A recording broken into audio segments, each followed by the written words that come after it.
les paramètres de Milankovitch. Rien que le nom, on a envie d'une petite animation pour bien comprendre. Pas de problème, je suis là pour ça.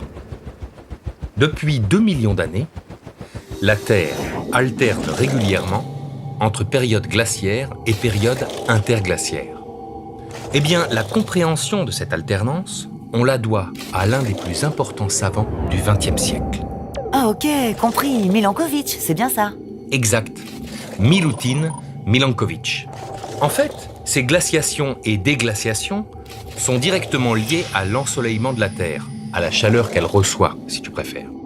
Eh bien, cette chaleur n'est pas constante et varie en fonction de 3 paramètres astronomiques que l'astronome serbe a découverts. D'où le nom paramètre de Milankovitch. Absolument. Le premier paramètre, c'est l'obliquité de la Terre. On le sait tous, la Terre tourne sur elle-même autour d'un axe incliné. Cette inclinaison est d'ailleurs responsable des saisons. Quand la Terre se présente de cette manière face au Soleil, vous le voyez, les rayons du Soleil sont beaucoup plus concentrés dans l'hémisphère nord que dans l'hémisphère sud. C'est l'été dans l'hémisphère nord et l'hiver dans l'hémisphère sud. 6 mois plus tard, c'est l'inverse.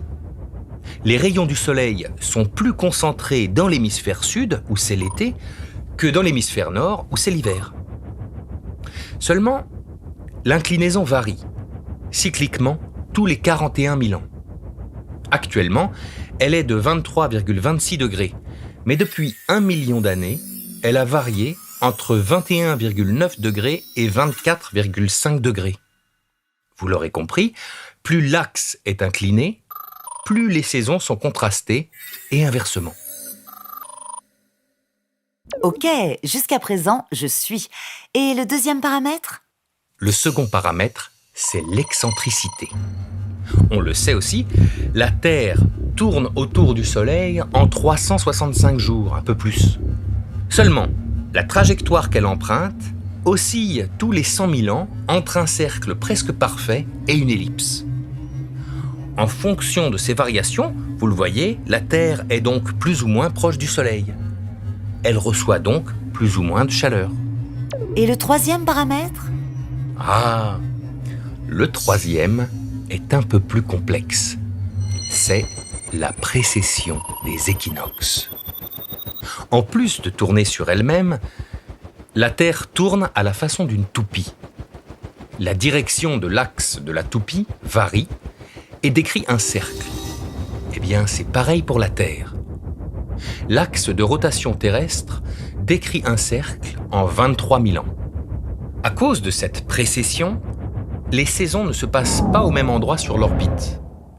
Il y a 11 000 ans, l'été dans l'hémisphère nord se produisait quand la Terre était au plus proche du Soleil. C'était donc des étés très chauds. Avec la précession, il se passe désormais quand la Terre est au plus loin du Soleil. Les étés dans l'hémisphère nord sont donc plus frais qu'il y a 11 000 ans. C'est la combinaison de ces 3 paramètres orbitaux, l'obliquité, l'excentricité et la précession, qui influencent le climat de la Terre. Ok, compris. Et concrètement, qu'est-ce qui fait entrer la Terre en glaciation, par exemple? Si la Terre cumule, par exemple, un axe de rotation peu incliné, une orbite faiblement elliptique et avec des étés qui se produisent loin du Soleil, par exemple, des étés donc frais, la glace accumulée en hiver ne fondra pas pendant l'été. Cela favorisera une entrée en phase de glaciation.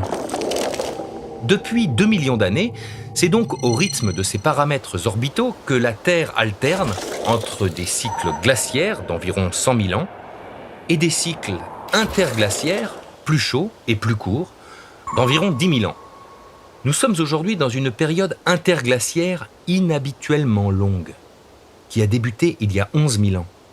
Elle devrait encore durer 40 000 ans avant de voir la prochaine période glaciaire.